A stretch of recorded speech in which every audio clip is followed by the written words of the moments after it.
when you don't realize what you're learning is misinformation. You have so many factors against you doing that shit, but it doesn't feel that way because you bought the book. You paid for the book. You took the time to read that book. You have now joined a religious cult. You think I'm a cult leader. That's a cult. Retail theory is a cult. It keeps doing the wrong shit that you all keep sipping the Kool-Aid thinking you're going to be able to get something out of that. You're getting the same shit. The same bullshit everybody else gets. Losses, drawdown, blown accounts. And misery and regret because you are falling in love with a market in a potential experience to change the course of your life. But you can't make it work with the shit that you're trying to spend money on. The smart ones say, fuck this early and say, I can't do this. And they don't ever invest any more money in the retail stuff.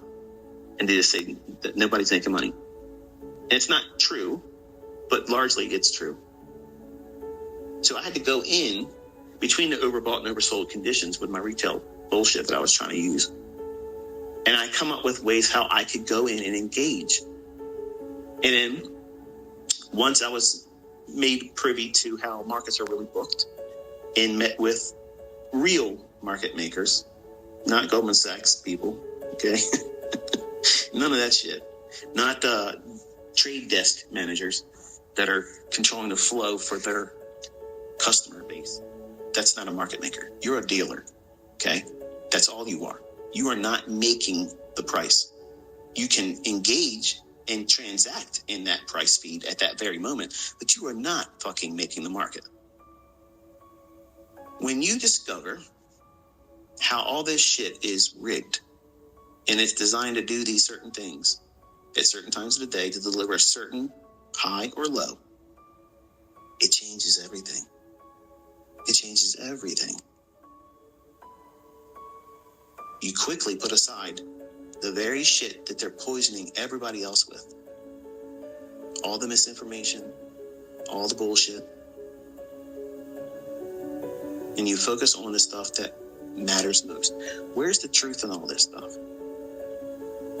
If it's overbought, oversold, then that's what causes the market to go up and down. If it's supply and demand, and that causes the market to go up and down, then why the hell is it that that shit isn't making millionaires every single time someone sits down with it? Why aren't they all finding success? Why aren't they finding precision? They're not. Because it has a resemblance. It resembles something that they saw work in a book. And when I bought all these books and I bought all these courses and I subscribed and bowed my head down to all these gurus, I was a young man too. And I believe there's people out there that should have been worshipped, that should have been lifted up and held above everyone else. Heroes, titans. There is none. I'm not one of them. And your friend and family member on fucking social media that you think is growing to be some hero level shit. They're all people just like you and I. And the more they show the shit in hindsight, and they can't teach it and prove that it can be transferable knowledge with precision-based elements with time, then it's all just retail. And retail is just a catalyst. A good money manager can make money with retail. A good money manager can make money with a heads or tails flip of a coin.